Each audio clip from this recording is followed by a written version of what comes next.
शिक्षा विभाग में मेहरबानी या नियमों की अनदेखी।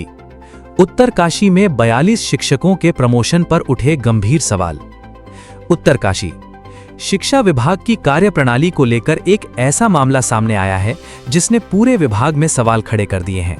मामला है 42 शिक्षकों के प्रमोशन का, जिनके बारे में आरोप है कि उन्होंने अभी तक टीईटी यानी शिक्षक पात्रता परीक्षा पास नहीं की थी, इसके बावजूद उन्हें पदोन्नति दे दी गई। अब सवाल इसलिए बड़ा है क्योंकि सुप्रीम कोर्ट के फैसले में प्रमोशन के लिए टीईटी की अनिवार्यता पर स्पष्ट टिप्पणी की गई थी। दरअसल 1 सितंबर 2025 को अंजुमन इशाअते तालीम मामले में सुप्रीम कोर्ट ने इन सर्विस शिक्षकों के प्रमोशन के संबंध में टीईटी की अनिवार्यता को लेकर महत्वपूर्ण फैसला दिया था। कोर्ट के मुताबिक प्रमोशन के लिए संबंधित शिक्षकों का टीईटी उत्तीर्ण होना जरूरी है। इसके बाद 29 मई 2026 को सुप्रीम कोर्ट ने अपने फैसले की समीक्षा की, लेकिन टीईटी की अनिवार्यता को बरकरार रखा। हालांकि टीईटी हासिल करने की समय सीमा को 31 अगस्त 2028 तक बढ़ाया गया। ऐसे में उत्तरकाशी में बिना टीईटी उत्तीर्ण किए 42 शिक्षकों को प्रमोशन दिए जाने के आरोप ने पूरे मामले को सवालों के घेरे में ला दिया है। हालांकि इस मामले में मुख्य शिक्षा अधिकारी अमित कोटियाल का पक्ष भी सामने आया है। उनका कहना है कि शिक्षकों को प्रमोशन उच्चाधिकारियों से अनुमति लेने के बाद ही दिया गया है। लेकिन अब सबसे बड़ा सवाल यही है, जब सुप्रीम कोर्ट ने टीईटी की अनिवार्यता को बरकरार रखा है, तो उत्तरकाशी में इन 42 शिक्षकों को किस नियम या आदेश के तहत प्रमोशन दिया गया है? क्या प्रमोशन से पहले सुप्रीम कोर्ट के आदेश और उसकी शर्तों की विधिवत जांच की गई थी? अगर उच्चाधिकारियों की अनुमति ली गई थी, तो वो अनुमति किस आधार पर दी गई? और सबसे अहम सवाल, क्या इस पूरे मामले में शासन या शिक्षा विभाग से कोई विशेष दिशा निर्देश जारी हुए थे? उत्तरकाशी में 42 शिक्षकों के प्रमोशन से जुड़ा ये मामला अब लगातार तूल पकड़ रहा है। आरोपों और विभागीय पक्ष के बीच नियमों की वास्तविक स्थिति क्या है, ये जांच के बाद ही पूरी तरह स्पष्ट हो सकेगा।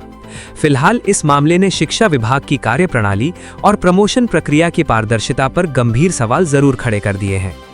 देखिए, माननीय उच्चतम न्यायालय ने जो 1 सितंबर 2025 को अध्यापकों की पात्रता के संबंध में स्पष्ट निर्णय आदेश पारित कर रखा है, उसमें ये है कि भाई जो बेसिक से लेकर के junior high school, inter college तक के जो अध्यापक हैं, उनको सबको टीईटी पास करना बहुत ज़रूरी है, आवश्यक है।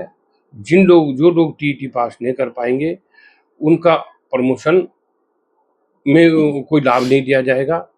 जिन अध्यापकों का 5 साल का कार्यकाल रह गया मात्र सेवानिवृत्ति के लिए, तो उनको भी उन तक को भी जो है प्रमोशन में वरीयता नहीं दी जाएगी यदि वो टीटी पास नहीं करते हैं।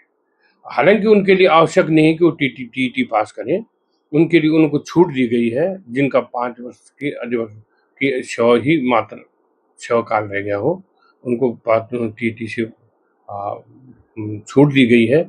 लेकिन जहां प्रमोशन की बात आएगी वहां पर उनको भी प्रमोशन नहीं दिया जाएगा यदि वो पात्र टीटी पास नहीं है।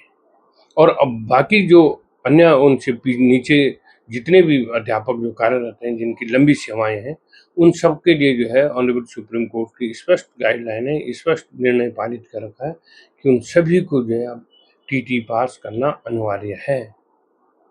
तो शिक्षा विभाग ने फिर भी प्रमोशन कर दिया, तो क्या कहना आप? नहीं, अगर जहाँ कहीं भी अगर टीटी पास ऑनरेबल सुप्रीम कोर्ट के आदेश पारित होने के बाद जहाँ कहीं भी अगर इस तरह से बिना टीटी की पात्रता लिए प्रमोशन हो रहे हैं, तो वो बिल्कुल गलत है, विधि विरुद्ध है। और वो माननीय उच्चतम न्यायालय की जो गाइडलाइंस हैं, जो निर्णय हो रखा है, उसके विरुद्ध है और वो कोर्ट ऑफ कंटेम्प्ट भी हो सकता है। उसमें अगर कोई कार्रवाई करेगा तो सब जो है उन पे विभाग पे ही कार्रवाई हो सकती है कि भाई आपने ऐसा क्यों किया। तो सब स्पष्ट है।